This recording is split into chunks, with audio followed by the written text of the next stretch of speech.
O Trilhas da Democracia de hoje recebe o sociólogo e professor titular da Universidade do Estado do Rio de Janeiro, coordenador do Laboratório de Estudos em Mídia e Esporte, Ronaldo Elal. Em discussão, as relações entre futebol e política e a necessidade que nós temos de reconstruir uma nação fraturada.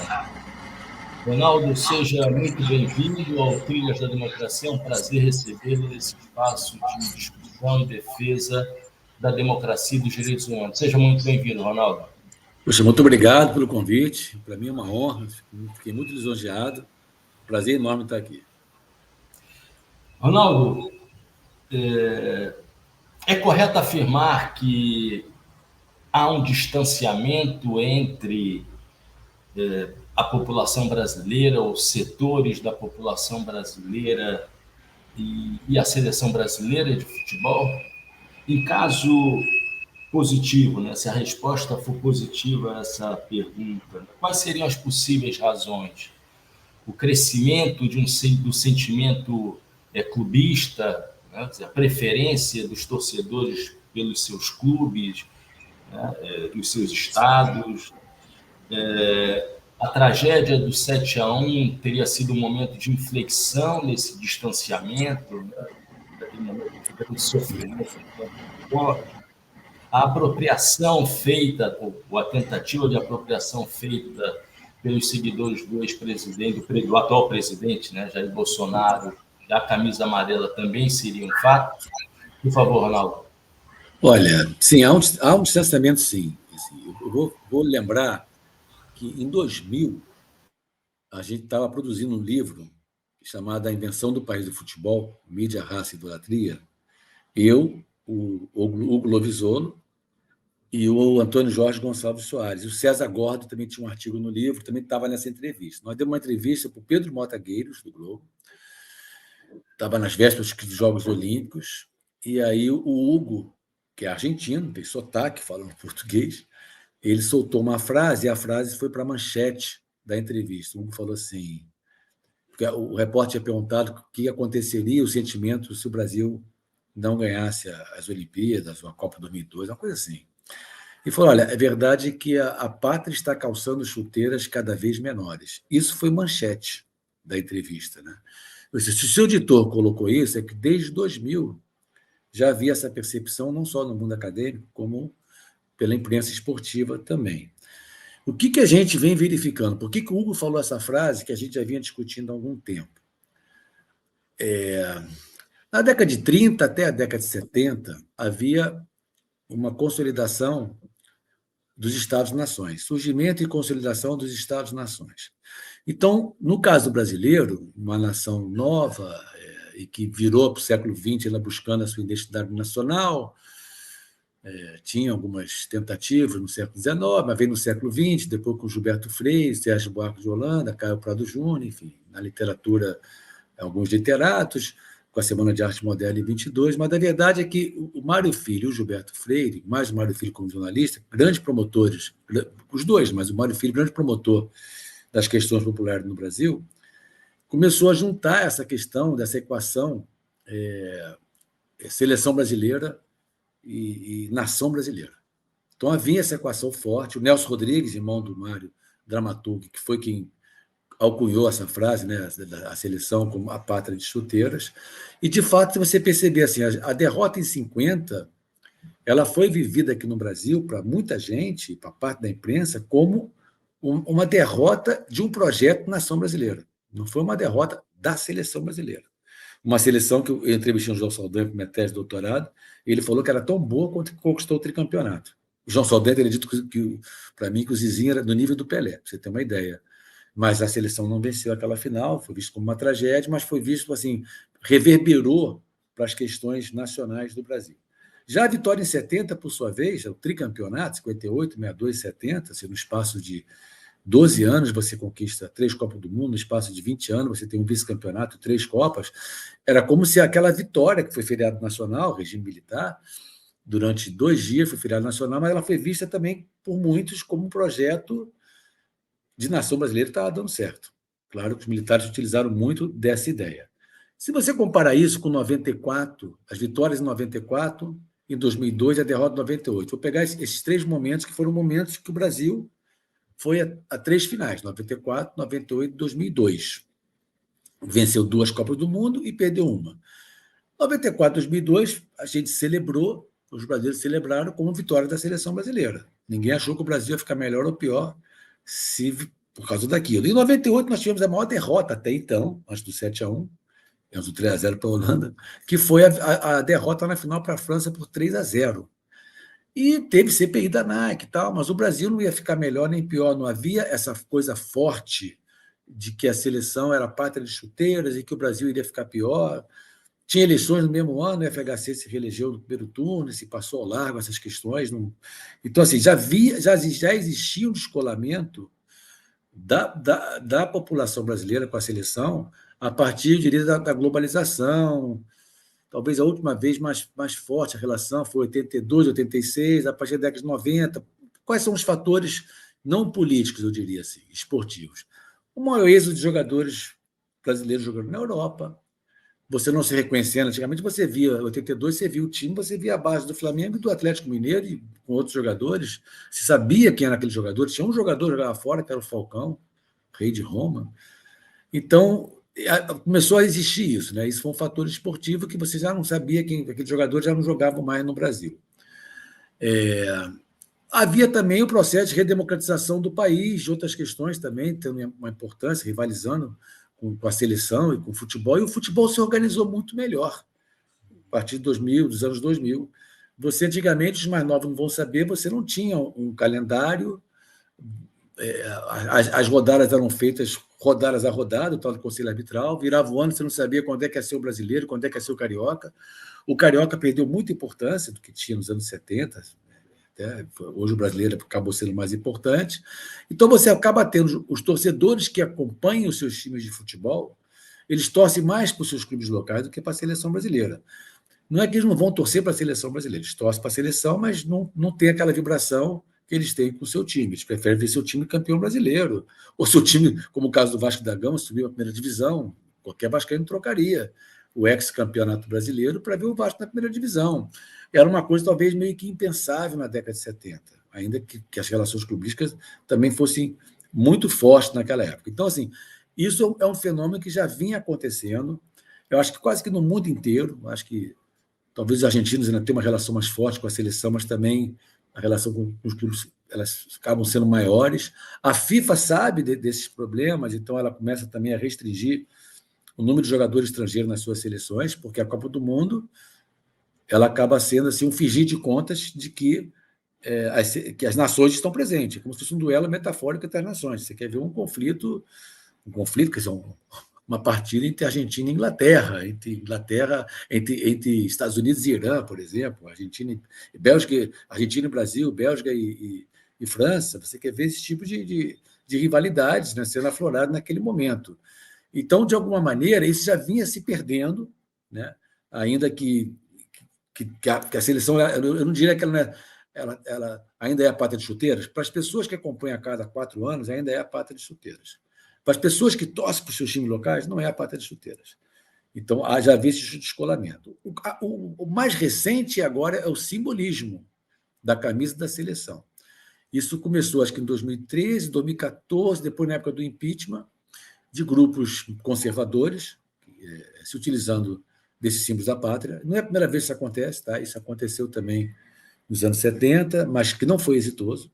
Não foi exitoso. De alguma maneira, o campo progressista, a esquerda, não comprou, e, enfim, não achava que vestir a camisa da seleção brasileira você seria considerado um cara reacionário, conservador. Talvez porque tinha só 2 partidos, não tinha nenhum partido tão forte como acabou sendo o PT, com as cores vermelhas. Então, você acabou tendo um segundo sequestro, mas bem exitoso, dos símbolos da pátria, principalmente da camisa da seleção, da CBF, né, no caso de corrupção e tudo. Isso se aflorou a partir de 2018, que aí são grupos de extrema-direita.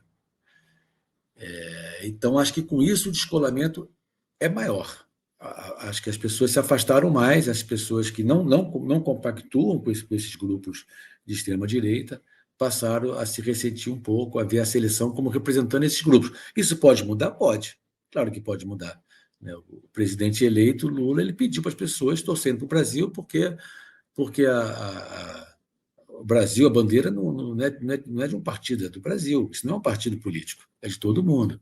Talvez se ele der uma segunda declaração e se ele apareça numa foto vestindo a camisa da seleção, número 13 nas costas, como ele falou, as pessoas vão acabar também, num momento catártico, de repente, fazendo isso. Eu não sei, isso é uma hipótese que eu estou só especulando. Não sei se eu respondi a tua pergunta, acho que sim, né?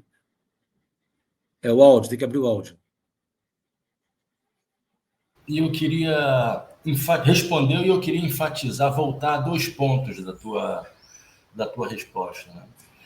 A primeira é que, como tudo aquilo que acontece no campo cultural, histórico, né? Essa associação entre seleção brasileira e o povo brasileiro foi uma invenção, né? Foi uma construção, né? Que você narrou aqui muito em função da ideia de pátria de chuteiras, né? Mas eu gostaria de voltar a um ponto que você abordou na tua resposta e no enunciado fugiu. E ainda bem que você tocou nesse assunto, que foi a questão da globalização. Né?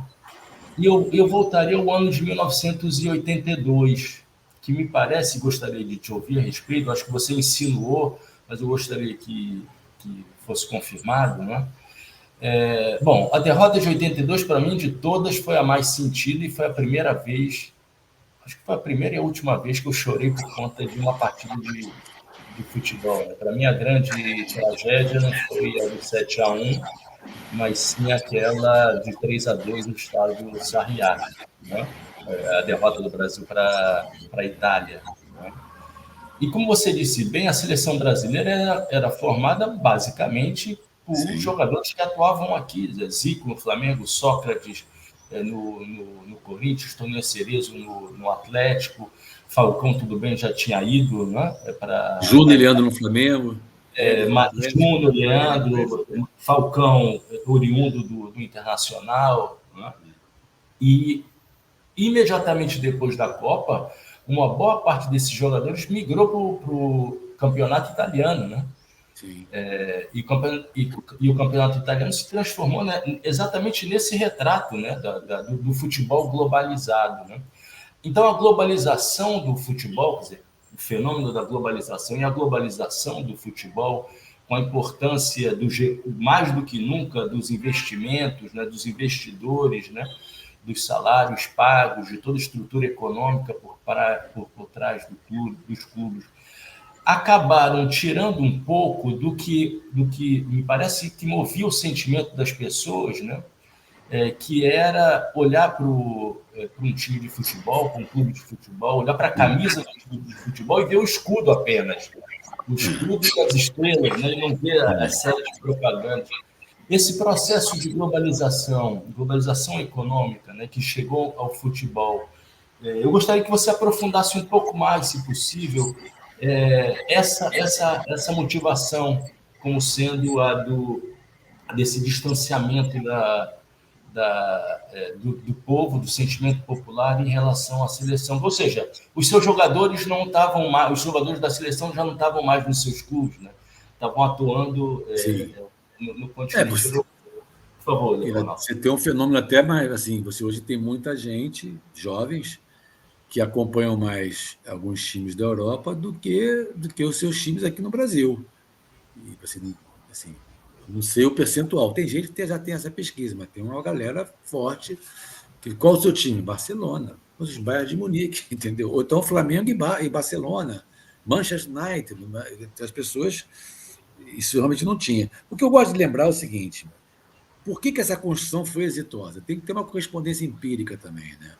Vamos imaginar que o Brasil, até 1930, os pensadores que pensavam o Brasil, eles eram muito tragados pelas ideias racialistas ou racistas, racismo científico, entre aspas, que vinham da Europa. O Conde Gobineau, que era amigo do Dom Pedro II, da frenologia esqueci o nome dele agora, que trabalhava com a questão do cérebro, que podia ver Lombroso. Do Lombroso, isso chegou muito forte no Brasil. Você tinha assim, algumas obras do Nina Rodrigues, muito carregada no racismo, supostamente científico, e queria até mudar o Código Penal no Brasil. Oliveira Viana, muito pessimismo. Silvio Romero, né, muito pessimismo com relação à mistura de raças. E aí você tem o Gilberto Freire, ainda com um livro polêmico do ponto de vista de hoje, mas revolucionário na época, que traz a mistura como um grande valor.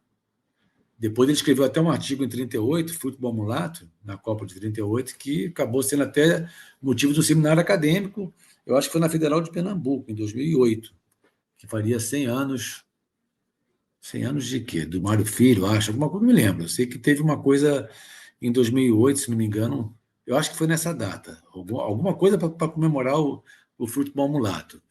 E aí, assim, eu não sei se eles eram amigos, mas assim, o Gilberto Freire não escreveu o prefácio do livro talvez mais importante do Mário Filho, virou um ícone, que é O Negro no Futebol Brasileiro, primeira edição de 47, a segunda de 64.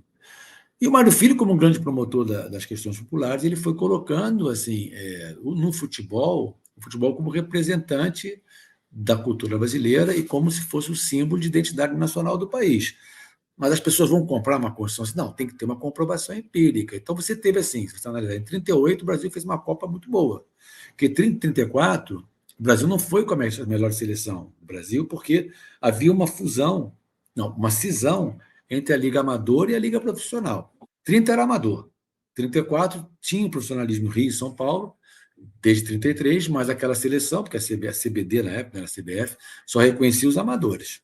Então, você não tinha profissionais. Parece que o Leônidas da Silva virou novamente amador para jogar uma partida. E em 1938 era uma seleção, realmente já com a fusão do profissionalismo, e que o Leônidas da Silva, infelizmente não temos pouquíssimo, quase não temos imagem, mas que encantou a Europa, né? Aquela seleção que ficou em terceiro lugar, e foi daí que inspirou o Gilberto Freire a escrever o Futebol Mulato. Ele diz que está respondendo a uma pergunta de um jornalista que os brasileiros seriam bailarinos da bola. Depois você monta seleções fantásticas de 50 a 70. E eram fantásticas e venceram 3 Copas do Mundo. Elas venceram aquelas Copas do Mundo. Então, naquele momento de consolidação de Estado-nação, você tinha o Brasil como o futebol, como mostrando o Brasil para o mundo inteiro. Sendo o orgulho da nação era o futebol, tipo um produto de exportação. A globalização, por sua vez, o declínio, claro que tem nações ainda, né? Eu não concordo com essa coisa, a globalização, só que acabar, as fronteiras se acabaram com a internet, as fronteiras continuam existindo, temos guerras aí, estão vendo aí, Rússia, Ucrânia, as fronteiras existem ainda. Mas com a globalização, essas identidades ficaram muito mais fluidas, como diriam alguns pensadores, como Zygmunt Bauman e outros, né? Ficaram... E falando especificamente da seleção brasileira, você, às vezes, muitas pessoas, eu sou uma das pessoas, às vezes eu vou conhecer alguns jogadores quando começa a Copa do Mundo, que eu vou pesquisar a trajetória dele, porque às vezes saiu do Brasil com 16 anos, não tem identificação nenhuma com nenhum clube. O próprio Ronaldo Fenômeno saiu do Cruzeiro com 16 a 17 anos. Agora parece ter uma lei que só pode sair com 18, né? Vinícius Júnior está falando com 18. Mas você tem uma identidade com ele. Então, por exemplo, essa questão de identidade. Eu não tenho certeza, mas é quase certeza, eu poderia apostar, que eu sou rubro-negro, sou Flamengo, que se tiver um momento, você olhar para a seleção brasileira e tiver em campo Vinícius Júnior e Paquetá, que já não estão mais no Flamengo, e tiver o Everton Ribeiro e o Gabigol, e esses 4 fazem uma tabelinha e sai gol do Brasil, os rubro-negros vão comemorar para caramba, pela identidade com o Flamengo, não é com a seleção. Porque isso aumenta a tua identidade, você se reconhece naquela seleção. Então, acho que houve, assim, você falou 82, realmente foi talvez a seleção que mais encantou, e foi quando a Rede Globo Televisão, né, o Jornal Globo, começou a fazer aquela campanha das ruas mais bonitas, mais bem enfeitadas de Brasil, não sei o quê. Mas eu acho que 86 ainda tinha essa ligação. Foi uma Copa muito dramática para o Zico, que estava muito lesionado, né? Entrava faltando 15 minutos, não era para ele estar lá naquela Copa, né? Eu acho que assim, o desencanto e assim, esse distanciamento mesmo dos torcedores com a seleção, ele começa em 90. Aí 90, mesmo ganhando em 94, mesmo ganhando em 2002, mesmo na final. Assim, repara 2014 o que acontece. A gente perde de 7-1. Virou meme.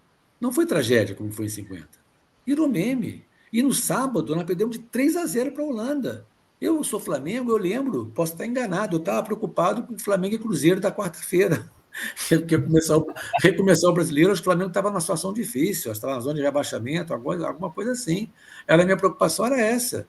E a minha, de todos os torcedores brasileiros, para acabar aquilo. Muitas pessoas, pela rivalidade com a Argentina, eu gosto da Argentina, morei lá, eu preferia que a Argentina tivesse vencido a Alemanha, mas, enfim, muitos torcedores torcendo para a Alemanha, tá, mas assim, mas doido para a Copa acabar. O 7-1 virou meme. Quem é rubro-negro fez meme ainda, que era a camisa do Flamengo. Era a camisa do Flamengo sem propaganda. A camisa pura, aquela camisa que a gente estava acostumado a ver. Entendeu? Sem anúncio, anunciante. Então, assim, não descolou completamente. Descolou completamente. Pode ter um resgate? Assim, dos símbolos da pátria, talvez sim. Isso pode acontecer. Essa é a primeira vez em muitos anos que as eleições ocorreram antes da Copa do Mundo. E quem venceu foi a oposição, entendeu? E foi o Lula. E ele está pedindo para mexer a camisa. Pode haver, era uma coisa que estava dando essa pergunta, né? A gente pode ressignificar a camisa de seleção? Pode, talvez de alguma maneira diferente, talvez ela com algum escudinho, com alguma coisa assim, tampando a CBF. Pode ser que as pessoas criem alguma coisa nesse sentido. Isso pode Talvez, acontecer. Ronaldo, desculpa interromper, Não, pode falar. talvez a saída, quer dizer, não vão ser propagandas da CBF que vão, campanhas da CBF que, a meu ver, vão fazer essa reversão, né? Mas talvez o caminho passe exatamente por aí, né? Pela um maior número de convocações de jogadores que jogam em times com certeza. brasileiros. Quer dizer, quando eu parei para ver a seleção, os convocados para a seleção, a minha grande expectativa era saber se Gabigol, eu sou Flamengo também como você, foi saber se Gabigol seria convocado. Não, e foi, medida nem um pouco comparável com o que aconteceu em 1982, mas foi uma decepção para mim, por exemplo, ver a convocação de Daniel Alves, né, e do outro jogador, Martinelli, não é isso? Martinelli. E a não convocação do Gabigol. Talvez o caminho não passe exatamente por isso, né? Por o maior número de convocações de profissionais que atuam no médio prazo, sim. Representaria uma reaproximação do Marco, mas isso é uma coisa difícil, porque assim, né? Por mais que o futebol esteja se organizando aqui, o próprio Flamengo está mais organizado, você vê que ele segurou o Paquetá 10 meses, um profissional, o Vinícius Júnior 3 meses, o Felipe Coutinho saiu do Vasco muito novo também. Eu acho que isso, quanto mais tempo ele ficar no clube, a torcida do Flamengo ainda tem uma identificação com o Vinícius Júnior e Paquetá. Entendeu? Mas quando sai muito novo, como o Lázaro saiu, você fica longe, fez poucas partidas, não fez algumas coisas emblemáticas dentro do Flamengo. Então, eu acho que no longo prazo passa por aí sim, mas eu acho que no curto prazo, assim, eu considero, vou te falar assim, mesmo quem não gosta do Lula, mas eu acho que se parar e pensar um pouquinho, o Lula é um fenômeno. Ele é um fenômeno. O que fizeram com ele, o que fizeram com o nome dele, com a reputação dele, e o cara é preso, e o cara sai, e tem essa votação histórica contra a máquina de Estado, derrotando pela primeira vez um candidato à reeleição, não foi reeleito. O Lula, para mim, é um fenômeno. Ele, para mim, ele é mais que o PT. Eu acho que é ele. Ele realmente é um fenômeno. Então, eu acho que ele já fez um chamado. Se ele fizer um outro mais forte, não sei o quê, botar lá nas redes sociais, eu acho que ele pode quebrar um pouco isso. Ainda que as pessoas olhem para aquelas porque ainda continuam tendo manifestações, e são manifestações golpistas, manifestações que estão pedindo. Oi. Ronaldo, enquanto tu falava, eu me lembrava do campeonato de rugby que aconteceu na África do Sul, que se transformou num filme Invictus. Invictus, maravilhoso. Que Mandela uma fratura, né? Sim. Na época do apartheid, né? Os negros torciam para o... Maravilhoso aquilo. e os brancos para o rugby, né? E Mandela pautou, vestiu a camisa da seleção de rugby, né? E todo mundo torceu. Enquanto você falava, eu Boa pensava nisso, lembrança. na possibilidade de Lula se investir no Isso. torcedor da seleção brasileira, né? Mas torcendo para que o resultado seja Não, também. maravilhoso você falou, mas é exatamente isso. Eu acho que só o Lula é capaz de conseguir isso, entendeu? Se ele fizer mais um esforçozinho, porque hoje em dia as pessoas continuam se manifestando com as camisas da seleção, e as manifestações pedem fechamento do STF, volta da ditadura, não sei o quê. Então você fala, pô, eu não quero me associar com isso, eu quero estar separado. Eu acho que pode voltar sim, mas não exatamente. Acho que vai ser a camisa da seleção, alguém vai criar alguma coisa. Ou todo mundo com o número 13, alguma coisa nas costas, vai ter alguma coisa ali que vai ser. Alguém me falou, meu filho me falou que o número 13 é o número do Daniel Alves. É o número do Daniel Alves. Ele que me falou, se é verdade, porque apoiou o Bolsonaro. Até o próprio Neymar, se você parar e pensar, o Neymar. Vamos Pronto, pegar a trajetória. posso te fazer uma pergunta sobre Pode. Neymar, comparando com aquele que é o nosso maior ídolo, né? Zico. Né? Todas as lembranças que eu tenho de Zico, seja quando ele atuava como jogador, até a curta experiência dele, a curta passagem dele como ministro dos esportes Isso. do Collor, né? Quer dizer, mas a carreira profissional do Zico sempre foi marcada Exemplar. pelo esforço no treino, né? Pela retidão. Quer dizer, Zico nunca foi identificado a festas, né? Sempre do lado da sua esposa, junto aos seus filhos. Né? Então, um exemplo de profissional, além de o maior craque que eu vi jogar na minha vida. Né? Mas quando a gente compara com o Neymar, né? E antes, né? Quer dizer, quando o Zico apanhava muito dos zagueiros, né? E não apenas dos zagueiros, né? Você não via as cenas de Zico rolando no campo, né? No gramado, etc. Quando a gente olha para Neymar, que quase monopoliza a seleção brasileira nas últimas 3 Copas do Mundo, né? A gente vê isso, que virou meme também, o rola-rola do Neymar nos gramados, né? Os episódios em que houve um suposto espancamento, né, de uma mulher, agressão a uma mulher, o envolvimento com, digamos, com fatos não familiares, né? E a mais recente, a propaganda que ele fez de Bolsonaro, né?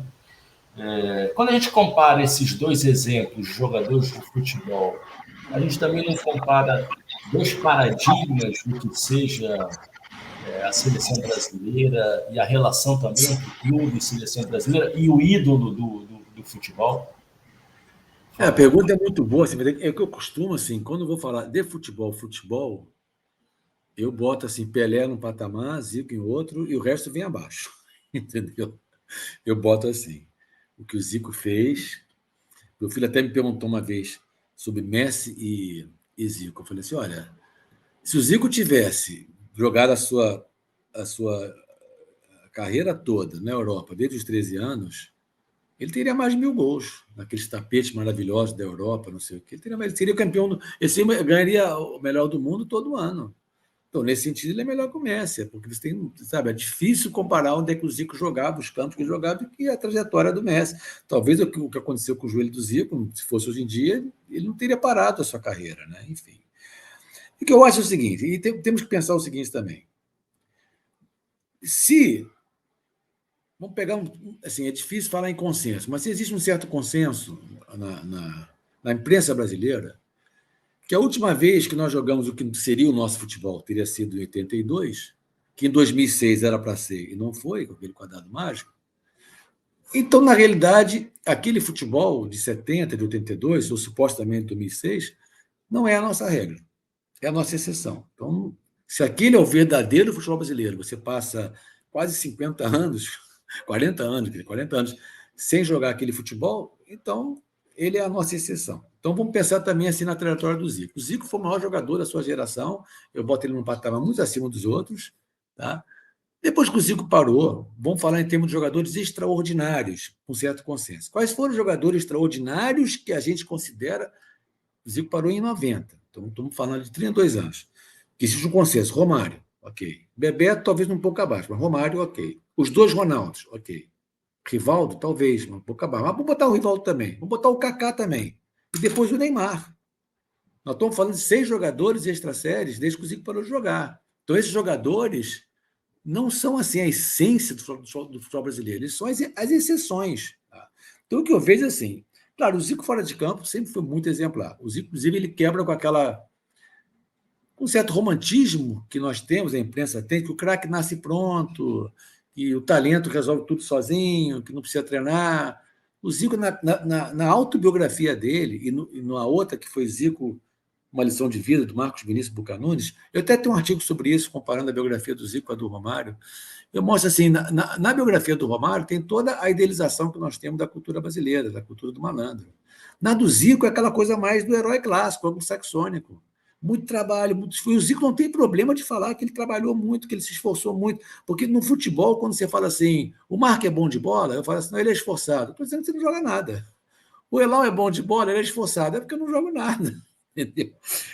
A palavra esforçado também acaba tendo uma categoria ruim. E o Zico sempre falou do esforço, treinamento e disciplina.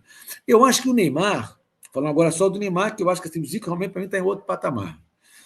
Mas assim, o Neymar, se a gente lembrar um pouco, esquecendo todas as questões, as broncas que a gente tem dele, mais celebridades, questões políticas, o Neymar, ele começou a carreira muito novo. Eu acho que para jogar aquilo que ele já jogava, ele teve renúncias também, como o Zico deve ter tido. Uma vez eu vi uma entrevista, eu entrevistei o Roberto Perfumo, que foi jogador da seleção argentina e do Cruzeiro. Quando eu morei para a minha pesquisa lá em Buenos Aires, eu entrevistei o Perfumo. Ele me falou uma coisa do Pelé que eu nunca esqueci, que ele falou assim, o jogador com o ambidestro são aqueles que chutam com as duas pernas, mas geralmente ele tende mais para uma. O Pelé, ele às vezes começava a jogar com a esquerda, ele continuava com a esquerda, driblava com a esquerda e chutava com a esquerda. A gente ficava torto. Eu começava com todos os zagueiros, que em algum momento ele achava que ele ia jogar para a direita. E o Neymar fazia isso. O Neymar fez isso várias vezes aqui jogando no Brasil, ganhou títulos importantes pelo Santos, é herói do Santos pelas conquistas que ele tem, não tem a menor dúvida. Ele no Santos, falar mal dele, ele teve conquistas importantes, então o time do Santos deve idolatrá-lo. Ele fez um contra o Internacional, que ele vem carregando a bola com a esquerda o tempo todo e dá uma cavadinha. Aquele contra o Ronaldo Angelim, que é uma pintura aquele gol.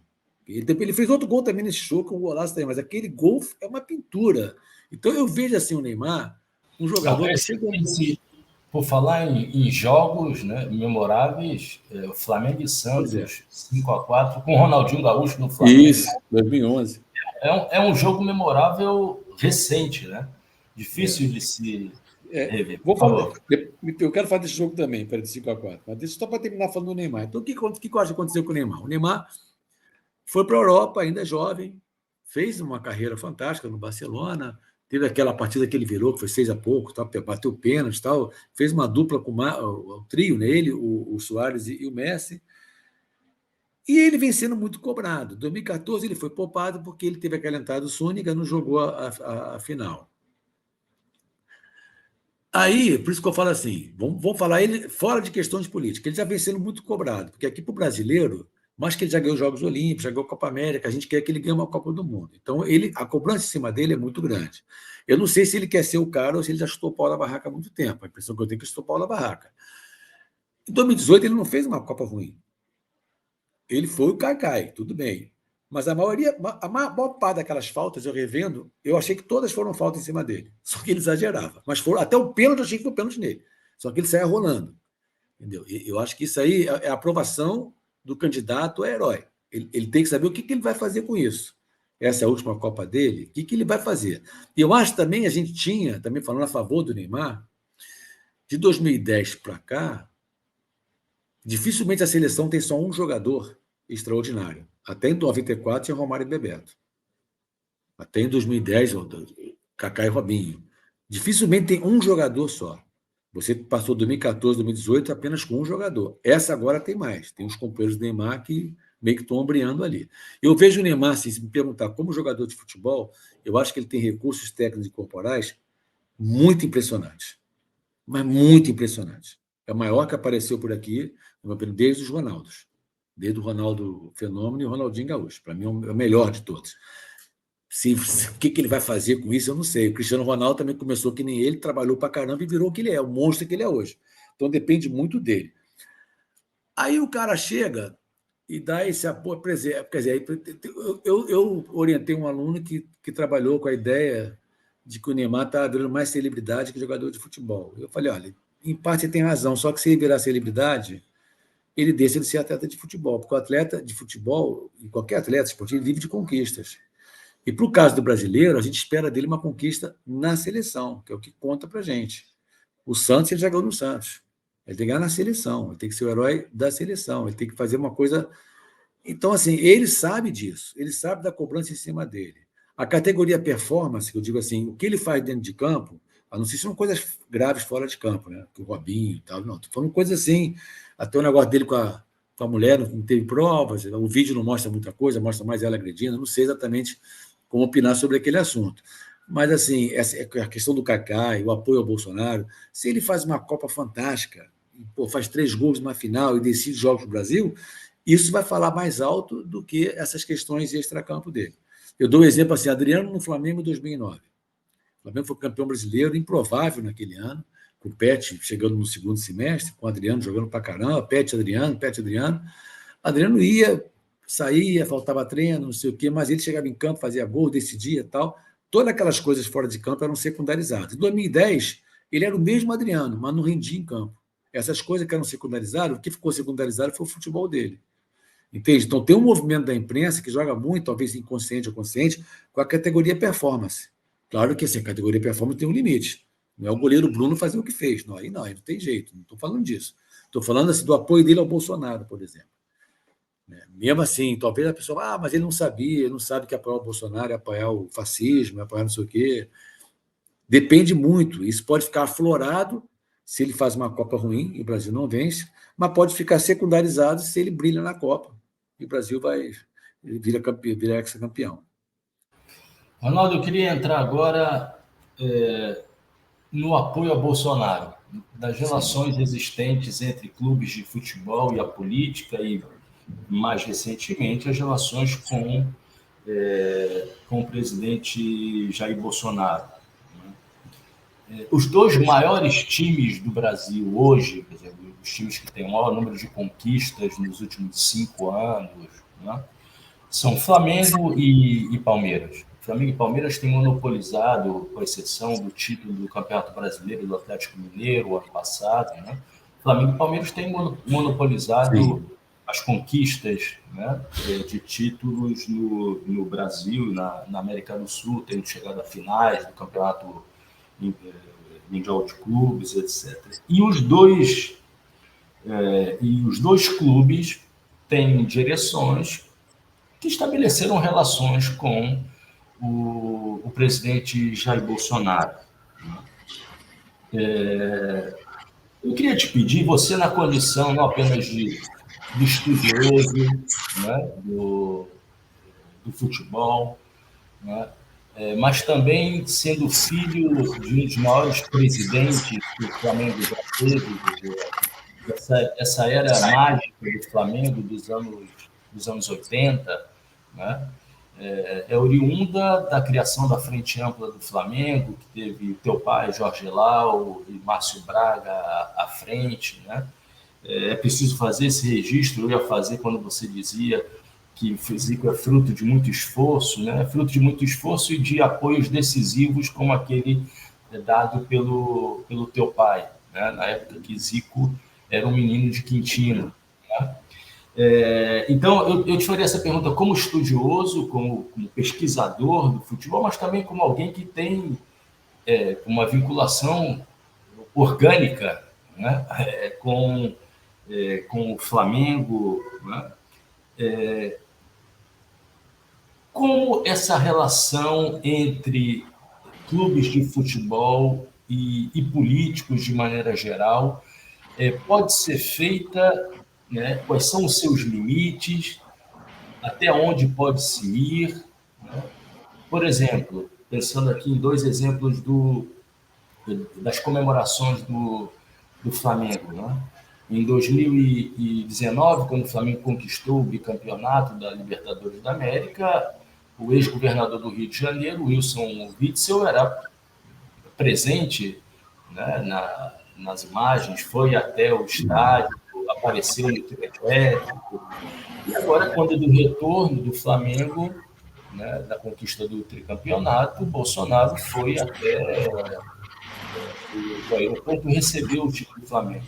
A presidente do Palmeiras também, Leila, com certa frequência, aparece ao lado do presidente. Eu queria que você fizesse uma análise sobre essas relações entre futebol e política e instrumentalização do futebol por governantes, por lideranças que se encontram no governo. Por favor, Marco.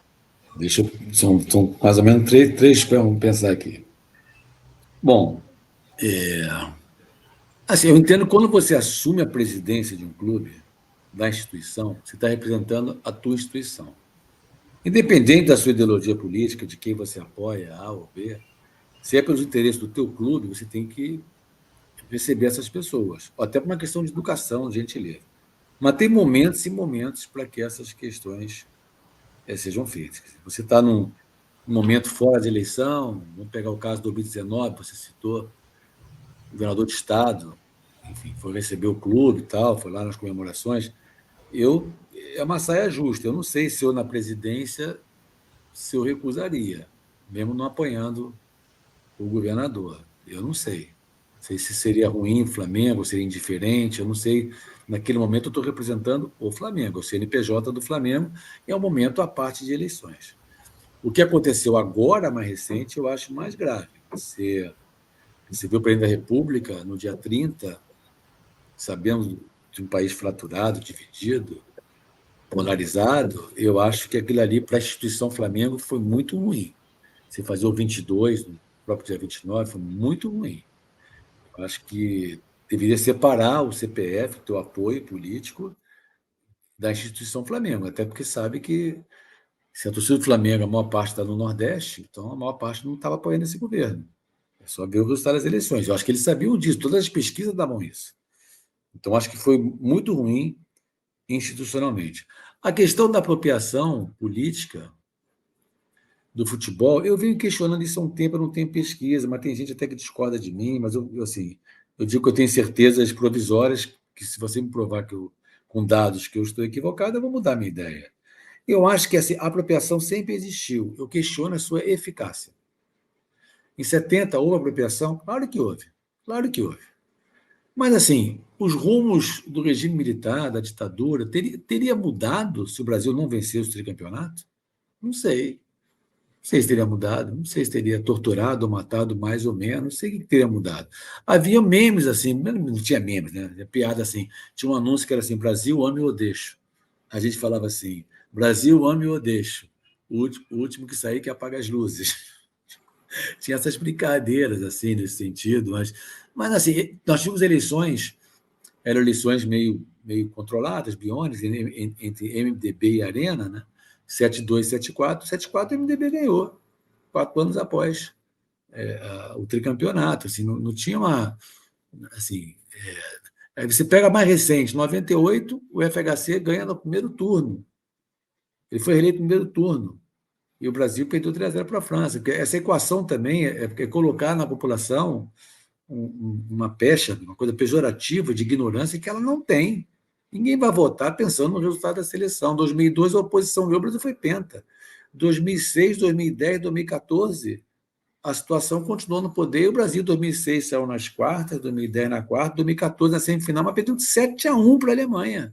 Em nenhum momento tentou no debate Dilma e Aécio o 7-1. Podia entrar a organização da Copa no Brasil, os gastos com a Copa, mas o 7-1 passou longe. Então, nesse sentido, eu vejo uma maturidade política do povo, acho que sempre vi, que eu teria que ser, assim, alguém teria que mostrar o contrário para mim. Até na própria Argentina tinha, mas as pessoas, em 78 houve um uso grave da Argentina, talvez até com aquele 6-0 contra o Peru, Tem livros falando sobre isso, La Vergüenza de Todos, os filmes campeões. Tem uns livros que eu tenho aqui que os povos argentinos questionam um pouco a interferência, mas em termos de as pessoas comprarem aquele discurso, se você não tem comida na mesa, se a tua vida está ruim, você não consegue pagar suas contas, você não vai apoiar um governo porque teu time, porque a seleção brasileira ganhou 3-0 numa final, entendeu? Acho que ninguém vota nisso. O Bolsa Família fala mais alto, os programas sociais falam mais alto, a carestia fala mais alto, são essas as questões que vão influenciar umas eleições. Então, assim, a apropriação política sempre teve. A sua eficácia que eu questiono. Tá? Então, isso é uma coisa. A outra coisa, que você não falou, mas eu pensei na tua fala, que eu também não sei explicar, você tinha lá atrás a democracia corintiana, um Sócrates, um Casagrande, você tinha um Afonsinho, um atleta rebelde, com a lei do passe, o Reinaldo, jogador do Atlético Mineiro, que fazia o gol fazendo Pantera Negra, um movimento revolucionário. E você, hoje em dia, jogadores assim, atletas atuando, você vê a maioria apoiando o atual presidente, não é o que foi eleito, né?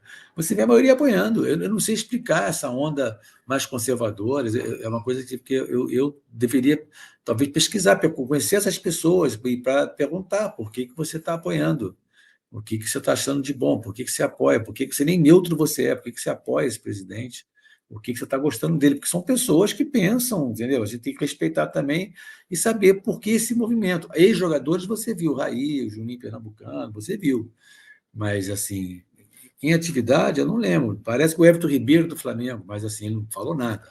Acho que a esposa dele se manifesta nas redes sociais, né? Então, isso é um fenômeno também que eu não saberia explicar. Por que hoje em Não, dia você... Everton postou fotos no dia da votação, com Gostou, né? é, Parece que ele botou ali que estava botando o horário era 10h03, né? Tipo 13, 10. Talvez, Não Ronaldo, foi aquela coisa assim. Isso teria que ser feito uma pesquisa, né?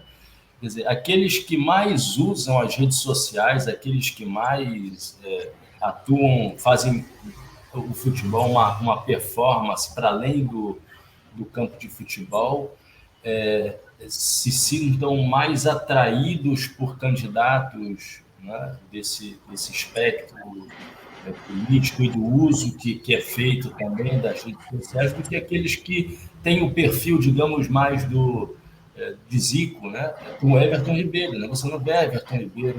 Pode ser. Teria que pesquisar. É uma hipótese. Ronaldo, a gente está chegando ao fim do programa, mas ainda há espaço para uma última pergunta que eu considero muito importante, né? As torcidas organizadas vêm já há algum tempo sendo identificadas com violência, criminalidade, chega-se a falar que as torcidas organizadas são organizações criminosas, né? Não são torcedores, são baderneiros, são bandidos, né? E as torcidas organizadas, né, têm um caráter bastante popular, né? Eu estou aqui no Recife, né? A torcida jovem do esporte é uma torcida basicamente constituída por jovens de periferia, né? E que fazem uma festa, transformam a arquibancada realmente numa grande festa, assim como as torcidas organizadas do Flamengo, né? Isso, né, essa tendência, não tendência, né, quer dizer, essa criminalização das torcidas organizadas representa, na verdade, a outra face da moeda da elevação do preço dos ingressos para a entrada das arenas. Quer dizer, à medida em que foram sendo transformados os estádios de futebol em arenas, né? A partir do momento em que foram construídas novas arenas, a partir do momento em que houve um processo de elitização que reproduz aquilo que aconteceu na Inglaterra, né, na Europa, a criminalização das torcidas organizadas é a outra face da moeda nesse processo de exclusão das torcidas organizadas, da classe trabalhadora, dos mais pobres, né, da juventude negra periférica dos estádios de futebol, sendo que elas têm um papel fundamental na construção da festa que é um jogo de futebol? Por favor, Ronaldo. Boa pergunta. Assim, eu acho que, na verdade, essa criminalização, a demonização, ela vem desde antes desse processo de arenização, arenizamento, como alguns gostam de falar, né? Ela já vem de um tempo, né? Não é de agora isso, né? E é engraçado que, na hora de fazer o mosaico, você pede ajuda para as organizadas, né? Sim. Então, a gente já vem de muito tempo. Eu sei que o Bernardo Barros de Holanda tem um trabalho muito interessante sobre torcida organizada. Orientei o Irlan Simões também, tem um trabalho interessante sobre torcidas antifascistas, enfim, de resistência. São pessoas que poderiam até mais avalizadas para falar do que eu. O que eu lembro, assim, no final dos anos 60, tinha, falando do Flamengo, você tinha a torcida jovem do Flamengo, a Charanga, do Jaime de Carvalho, a torcida jovem da tia Helena, que eu fiz parte, meu pai era padrinho dessa torcida, depois que ele virou dirigente, e tinha a Flaponte, depois veio a Raça. Que nasceu em 67, não foi a Fla Jovem? A torcida jovem do Flamengo? 67. Eu me lembro porque é o ano do meu nascimento, né? E tem 67. 67, isso. Eu acho que sim, Então, você tinha 3 ou 4 torcidas, não tinha tantas torcidas organizadas como você tem hoje. Algumas até são rivais entre si, do mesmo clube e tal. Eu acho que a gente deveria ter mais trabalhos de campo, de perguntar quem são essas pessoas, e para definir o que é violência, o que é crime, porque é sempre definido pelo olhar dos outros, né? Eu acho que tem uma demonização daqueles que fazem a festa e que você pede ajuda para eles na hora de organizar. Com os estádios e os preços muito altos dos ingressos, você tem um público com mais dinheiro, não é um público melhor, nem mais ou nem menos violento. Você teria que definir melhor o que é essa violência e o que é violência simbólica também. Então, eu acho assim, você está deixando de fora uma parcela significativa da população acostumada aos estádios que já não está podendo mais ir, porque não tem mais como pagar os ingressos. No caso, o Maracanã é a Norte, né? O Flamengo vai jogar, que é o ingresso mais barato, eu não sei quantas pessoas cabem na Norte, né? Tem uma outra questão também, que eu também não saberia explicar. O Maracanã, hoje, a capacidade dizem que é 78.300 e pouco. Parece só na final da Copa 2014, entre a Argentina e a Alemanha, que colocou esse público.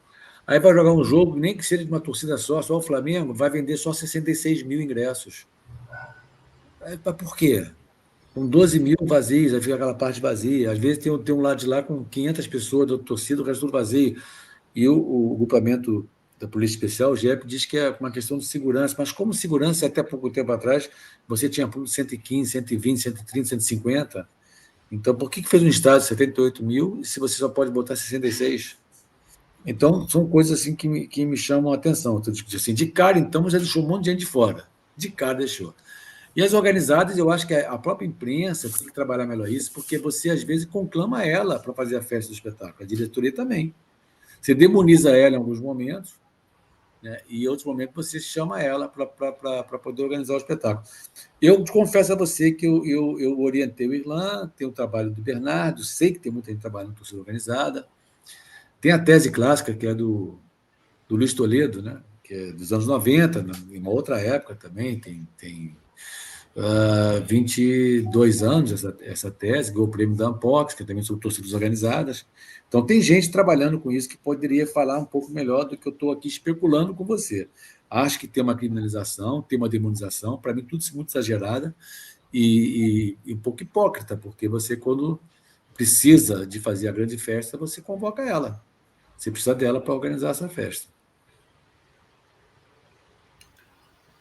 Ronaldo Elal, sociólogo, professor titular da Universidade do Estado do Rio de Janeiro, coordenador do Laboratório de Estudos em Mídia e Esporte, o LEME. Ronaldo, foi um prazer essa conversa mais amena contigo, depois de tantos programas, a barra pesadíssima da crítica a Bolsonaro, do risco, sempre analisando o risco de um golpe de Estado no Brasil. Foi uma sessão de relaxamento essa conversa contigo. Lembrando que esse programa vai ao ar, ele está indo ao ar logo após a abertura da Copa do Mundo. Tu tem um palpite para a gente finalizar aqui? Qual é o teu palpite até onde a seleção brasileira pode chegar? Eu acho que a seleção chega na final, mas assim, quando vira mata-mata, né? Flamengo e Atlético Paranaense, Flamengo com um jogador a mais, quase que eles empataram e iam para os pênaltis. Então, assim, eu acho que essas coisas são. Quando vira mata-mata, eu não sei o que pode acontecer. Mas E eu aqui, acho que o Brasil tem time que chega na final. Eu acho que chega na final. Se vai ganhar, eu não sei, mas chega. e aquilo que mais nos interessa numa eventual final, Flamengo e Real Madrid, o ano que vem. Pois é, também as pessoas falam Flamengo e Real Madrid, o Flamengo tem que ter um adversário antes, né? O Real Madrid também. O Inter já ficou ali e tal, eu não sei. Primeiro vamos passar, depois a gente deixa. Também é um jogo só, também. O Flamengo quase ganhou do Liverpool também. Agora, no jogo anterior, ele tomou o primeiro gol do Al Hilal e virou 3-1. Então, eu sempre acho que tem que ter uma certa cautela de falar que é Flamengo e Real Madrid, porque os dois têm um confronto anterior, né? É futebol, né? Tudo pode acontecer. Acho que o Flamengo tem time para chegar. Ronaldo, muito obrigado. Foi um prazer essa conversa contigo. Grande abraço. Obrigado, Marco. Obrigado. Gostei muito também.